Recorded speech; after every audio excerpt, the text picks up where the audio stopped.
You guys can, oh, hold on. You guys can start whenever you are ready. Alright, so I'm going to start Shareout 2 with our challenge definition, which is to determine an experimental approach that will allow the Cleveland Clinic to explore the relationship between sex, gender, and glioblastoma. So, going to the main focus of what we're looking at right now. Although we do have to rendezvous with Alex, to discuss all of this. Sure. But it's still this main study. And so I looked a little bit more into the actual chemical stuff instead of just the base study. And so the study suggests in this main section, you already know this part from our last year, but basically it talked about how the elevated hormone levels, or the scientists believe in this case, that the elevated hormone levels from hormone replacement therapy may have been activating GPER1, which kind of not completely induces because hypoxia-inducible factor 1 alpha and 2 alpha already exist, but kind of strengthens, or that wasn't didn't have the exact terminology there, right? Interact with it in a way that increases hypoxia in the blood, which is a major promoter of glioblastoma growth. And if you have hypoxia inducible factor 1 or 2 alpha, it puts you at a much higher propensity for developing glioblastoma. I think the word would be amplified. Amplifies. Yeah, amplifies, hypoxia amplifies it. So that was everything's into the study. That they focused on. They also talked a little bit about estrogen being a promoter of glioblastoma and gliomas in general, making them more likely to develop. But they kind of just touched on that and cited a different article, which I started reading, but I didn't feel confident enough to put it here. This is the other study we were looking at, this was on more preventing the growth of glioblastoma, and then generally we were just, I kind of ignored the persistent contaminants part because I didn't understand anything. I just went to really long chemical names, 2-paragraph long chemical chain thing. Oh, just what the things were. Yeah, that they were the persistent contaminants that they were using. But basically, this study looked at the growth response of 2 human glioblastoma cell lines, which were T90, U130, and G, which were treated with those environmental chemicals, the persistent contaminants. But the part that I really want to focus on was they looked at the endogenous hormones, estradiol, which had 2 main effects on the cell lines. Basically, they found that estradiol, testosterone, had a positive impact on glioblastoma, for the human cell. It slowed the growth rate of glioblastoma. Okay. And yeah, it was very complicated, so I'm going to read through it again. Sure. Because I didn't really understand a decent chunk of it. But yeah. This was North Star pathways for what we want the population of our study to be. We were kind of going back and forth on where we want to focus, what our study to contain, cell lines or mice. The reason Or potentially humans, but it's harder. Yeah, we were considering humans, but it just seems very difficult to do something that we probably couldn't do. I mean, it's not off the table completely, but it's just something. It's not our top priority at the moment. Okay. And so and then for what we wanted our study or proposal to focus on, we're thinking about HRT or T cells, so analyzing the effect of either one of those on glioblastoma, in relation to sexual differences between HRT or T cells. And we have to talk to Alex about it because we haven't talked to Alex about it yet, but those are what we think right now. So in terms of next steps, focusing on relative population information we want to do. So I want to reach out to the authors of the HRT study to get a little bit more of the background of why they believe. Because, I mean, they touched on it, but they didn't really emphasize why they believed that hormone replacement therapy is such a promoter of glioblastoma growth.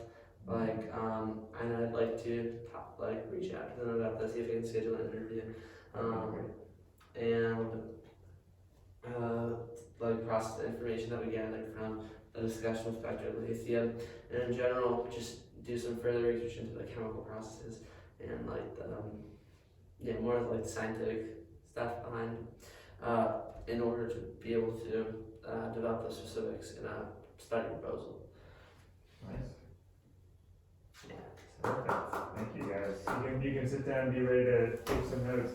You actually, real quick, pull up the slide with your independent variables.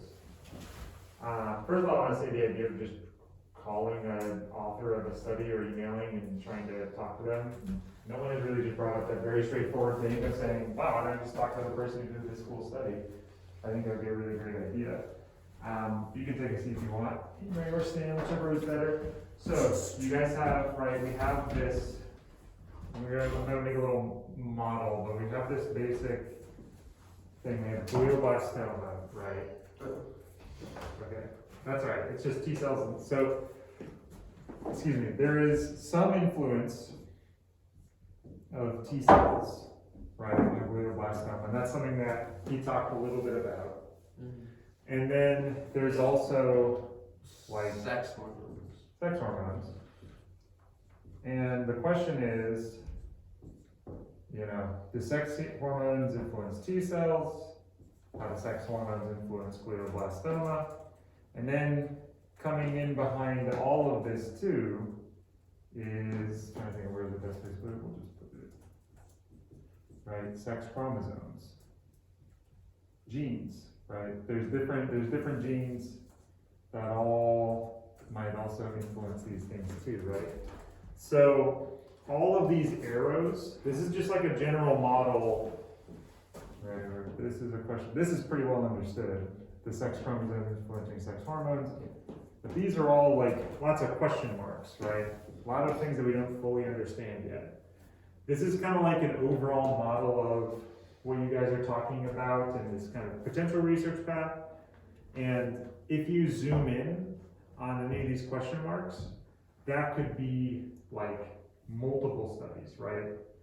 And so things that I would think about are, what do we know about this exogenous hormone supplementation? How does it affect T cells in glioblastoma? And what do we not know yet in terms of making conclusions about trans patients, right? Or sort of the effects of transitioning on eventual outcomes of glioblastoma. Well, so we do know from one study, Okay. because it's one of the only trans people known on Earth to have had glioblastoma, that estrogen, we know this in general, but estrogen is a promoter of glioblastoma, and testosterone is an inhibitor of glioblastoma. Testosterone is an inhibitor? Yeah. Perfect. So I'm just going to show you guys the way that we would show this. Which again is contrary to the actual data, which is that no matter what you factor out for, men are much more likely to develop glioblastoma. Yeah, I had that moment there. I was like, what? Where does this all fit? But the way that we would show this is a classic way that you model something, which is when you make it an arrow, you're saying it increases it. When you make it a little line, you're saying it blocks it or makes it less. So there seems to be this kind of relationship, but this is just in cells or is this in mice? Well, so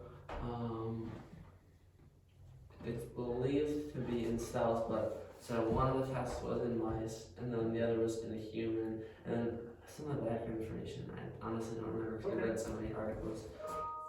Right, so because this is the thing is one of the things that happens is if you just put hormones into a petri dish, that's gonna affect the cells in one way. Yeah.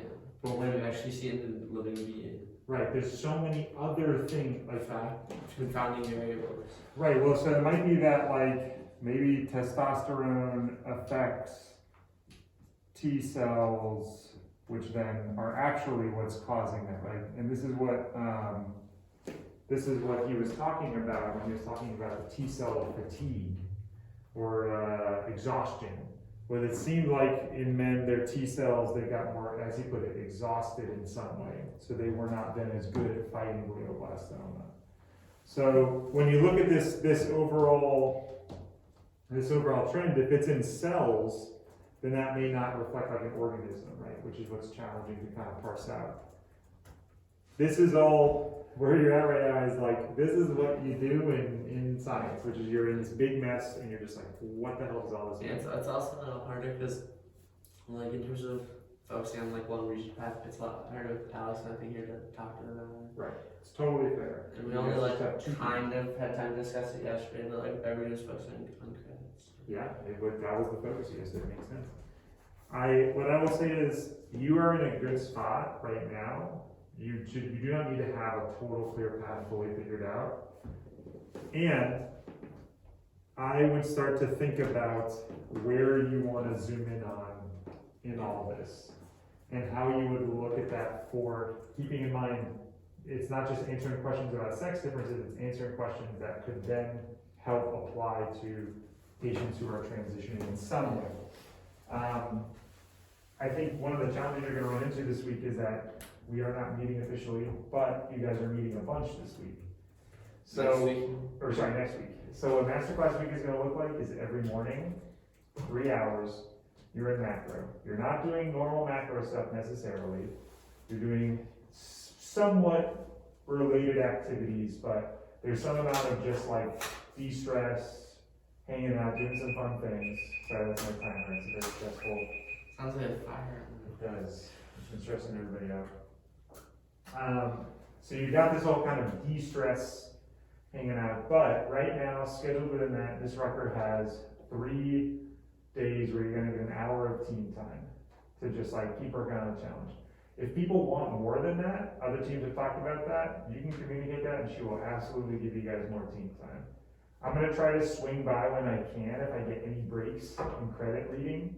I'm gonna try to swing by and come talk to you guys. Outside of that, you're gonna have to start figuring out some of these questions on your own in terms of where you wanna zoom in on. I think you guys can, but this is gonna be a time when you have to be really active, probably outside of school too, together. In terms of communicating and just figuring out some ideas and plans. Does that feel like a thing that's possible for you guys at Imre, with me? Does it feel like next week is gonna be a time where at Imre, you guys aren't gonna have as much like in-class team time? Do you feel like you'll be able to communicate, even if it's outside of class, in terms of, hey, can you read this? Right now, no, because we don't even have a group chat, so we don't have his number. Okay, you should definitely start a group chat, and if you can, email Alex and see if he can give you his phone number for the group chat. And if not, on Monday, start it, because you guys are gonna have to do a lot of work outside of class also. Or not like a lot, but you're gonna have to communicate outside of class too, to make this work. You guys have a lot of really interesting potential questions, and it's now just figuring out where you wanna zoom in on altogether. Right? So I would start trying to figure out how to reach out to Alex, and right now it feels like you three are like doing your own research, and there's gonna need to be a point where you guys like come together and figure out where it all fits together, right? Makes sense. That's the point where you're at right now. Do you guys have any questions for me? Okay, long week.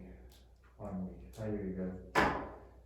Do something to relax this weekend too, alright? You guys are free to go. The credits have